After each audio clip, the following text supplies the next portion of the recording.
بسم الله الرحمن الرحيم.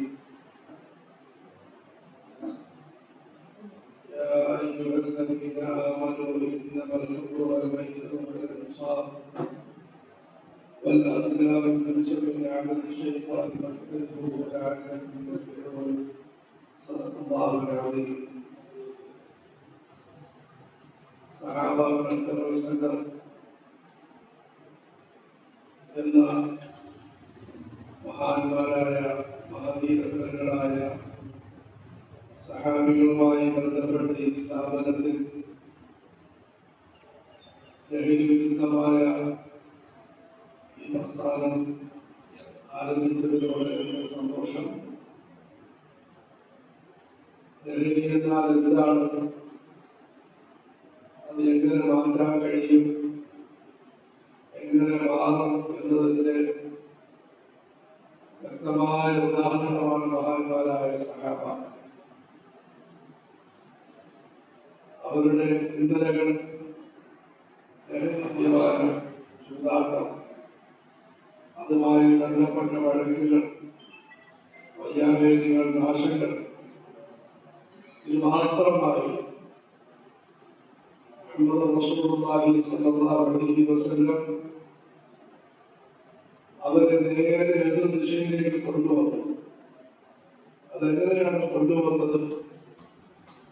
റസൂലുള്ളാഹി സ്വല്ലല്ലാഹു അലൈഹി വസല്ലം ലഹരി ജീവിതമാക്കുന്നതിന് പകരം ജീവിതത്തെ ലഹരിയാക്കുകയുണ്ടായി. നന്മകളെ ലഹരിയാക്കി മാറ്റി.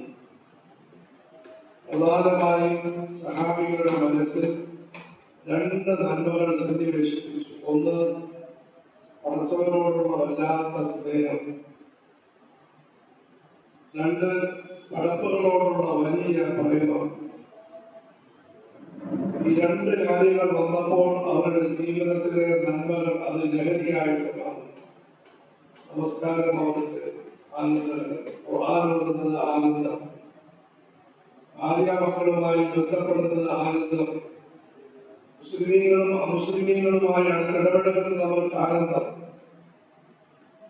ബഹുമാനപ്പെട്ട മെമ്പർ ജവാദ് സാഹിബ് ലഹരിയുടെ എത്ര ക്രൂരമായ ചിത്രമാണ് അദ്ദേഹം നൽകിയത്. ഒരു ഭാഗത്ത് അവരുടെ ഏക ആശ്രയമായ ഭർത്താവ് മരണപ്പെട്ടിരിക്കുന്നു. മറുഭാഗത്ത് വിദൂരത്തുള്ള മക്കൾ വിദേശത്ത് നിന്നും വന്ന് ആ അമ്മയ്ക്ക് ആശ്വാസമാകേണ്ടതാണ്. അതും അവരുടെ ആദ്യത്തെ രാത്രി എത്ര ആശ്വസിപ്പിച്ചാലും പെണ്ണുങ്ങൾക്ക് ആശ്വാസം വരികയില്ല. അതുകൊണ്ടാണ് ഇസ്ലാമിന്റെ യുദ്ധ പോലും നിർബന്ധമാക്കപ്പെട്ടത്.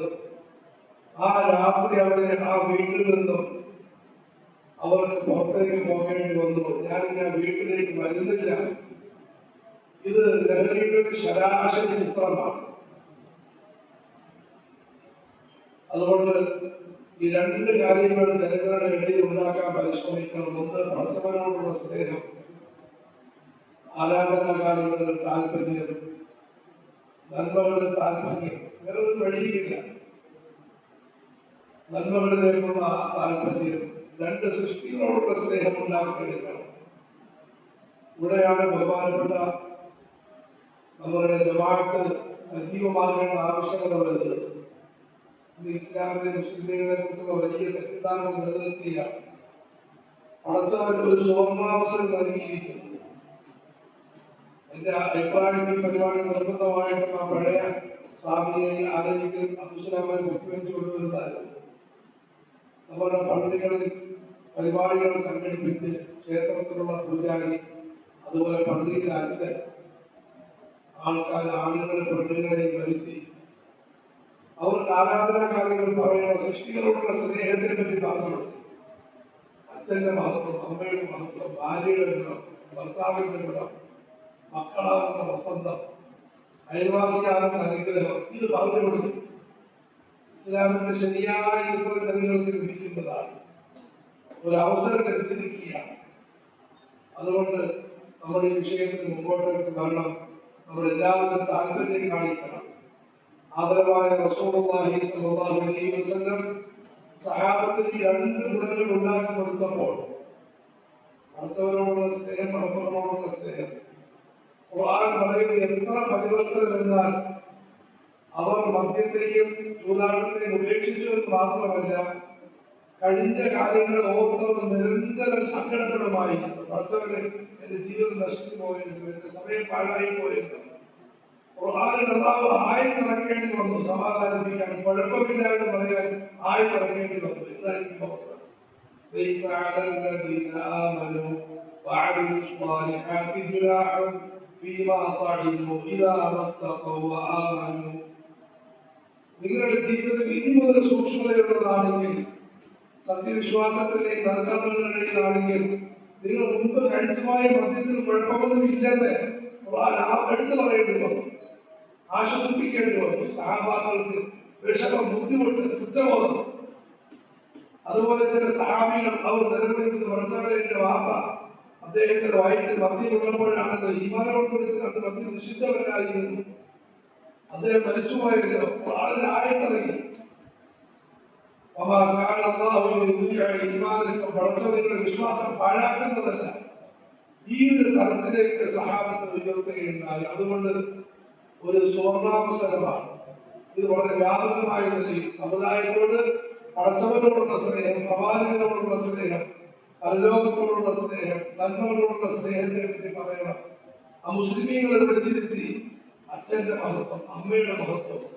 നമ്മളിത് സങ്കടപ്പെടുക, എനിക്ക് ഉമ്മാടെ വഴി കിടക്കാൻ പറ്റുന്നില്ല, എനിക്ക് വാപ്പയുടെ കൈ പിടിക്കാൻ പറ്റുന്നില്ല. ഞാൻ ചുമയിലേക്ക് സംസാരിച്ചു.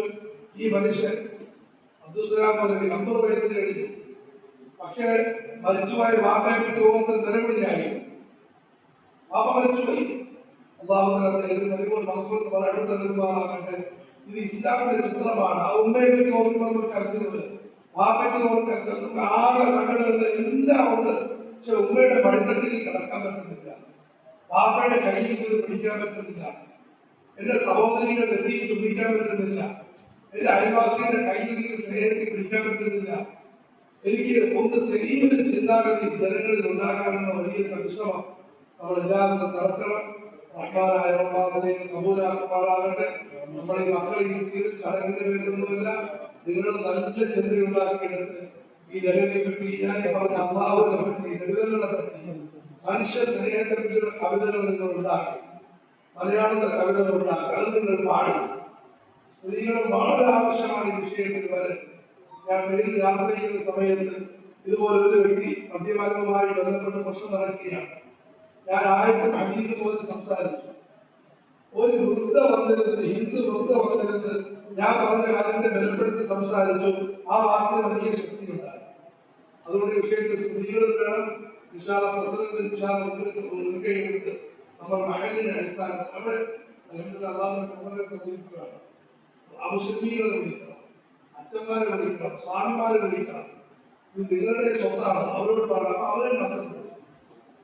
ഈ പടച്ചവനോടുള്ള സ്നേഹം, പണത്തോടുള്ള സ്നേഹം ഇതല്ലാതെ ഒരിക്കലും പരിഹരിക്കാൻ പറ്റുകയില്ല. പ്രസംഗിക്കാൻ പറ്റും, പക്ഷെ വീട്ടിൽ വാങ്ങാൻ മന്ത്രങ്ങൾ അതിലോട്ട് വരും. അതുകൊണ്ട് അള്ളാഹു ഈ കൂട്ടത്തെ കബൂലാക്കുമാറാണ്. നല്ല നിയന്ത്രണം മുമ്പോട്ട് പോയാൽ ഇത് വലിയ വിജയമായിട്ട് അള്ളാഹു കരുതാക്കുമാറാകട്ടെ. വാഹനത്തിലില്ല.